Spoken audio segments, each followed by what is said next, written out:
never let politics get in the way of addressing healthcare and addressing getting access to care. This body never would let that happen. So since we're going to work together as Democrats and Republicans to make sure we're able to get a system up and running, my goal is not to defend the Healthcare.gov website. Obviously, this was a botched rollout. It's to take advantage of the fact that we have some security experts here. It's to take advantage of the fact that we've got to fix and make this better. My colleague from Massachusetts, Mr. Kennedy, already identified one way that we've made this fix and make it better in terms of the sequencing, right? So when I've gone to my home state exchange, Covered California, it doesn't ask for any personal information. It allows me to just put basic information in, zip code, basic income level, and then it gives me an estimate. It sounds like Healthcare.gov's fixed that. That's a good thing. It makes it more secure, right? Everyone would agree with that. Dr. Chang, you mentioned that 86% of all websites have at least one vulnerability. We're not here suggesting that we shut down 86% of the internet. What we are suggesting is we should be vigilant and address those vulnerabilities, and we should do everything we can to, to the extent possible, to make things secure. Again, I think we all agree on that. Mr. Wright has mentioned 4 things. We just talked about sequencing. So this change in sequencing makes this better. Cyber squatting, domain name threats. I know in my state last week, the Attorney General shut down, I believe, 10 websites that were posing as Covered California lookalikes. We should be able to address that as well if we're vigilant about that. I'd say we should just have someone looking at websites every day saying, hey, these are fake websites. Let's go after them. Let's shut them down. That's something we should be able to address. Wouldn't you agree?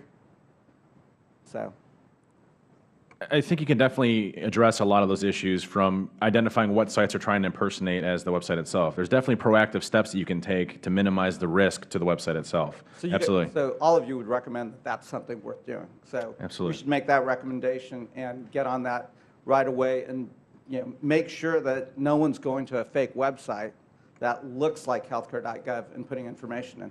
So that's a recommendation I think we can make as a committee to immediately get on, and it's something that should be done today, if in fact it's not being done. Dr. Bera, in fact, on the front page of the site, one of the things I suggested was exactly that. It would be nice for people to know what is an authentic account. If like when you get your banks, they say, we will not ask for your password, we will not do this.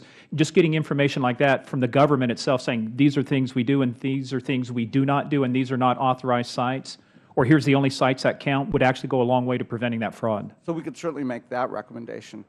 In my state of California, it's my understanding that all the navigators have to go through a background check. So I would ask the committee to verify which states are making navigators go through background checks and which ones aren't.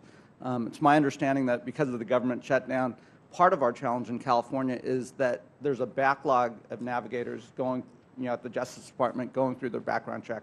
So that's an easy recommendation that we could make broadly as well, that at a minimum, the navigator should go through at least a basic background check. I would ask the committee to verify which states are not doing navigator background checks versus which ones are. I don't think we can make a blanket statement that says navigators aren't going through background checks because, again, my understanding is in my home state of California, they are going through background checks. So, again, easy recommendation, easy fix, an easy way for us to make sure that we're not compromising security. And then the more complicated one, I'm not a computer programmer, so I did hear Dr. Rubin suggest that writing more lines of code doesn't always make a system more secure. In fact, it may make a system less secure. So, what I would encourage all of you, as well as all of the folks in the security industry, is to get out there and, as patriotic Americans, we want to make sure our country is secure. I'd start making those recommendations to the federal government, and I'd ask the administration to be open to inviting folks in to come in and make those suggestions, because there's a lot of knowledge out there. Again, Dr. Chang suggested there are lots of vulnerabilities out there. So my message to the administration would be, instead of being insular, let's actually invite folks in, Democrats and Republicans, to look at this website and make sure it's secure. And with that, I will yield back.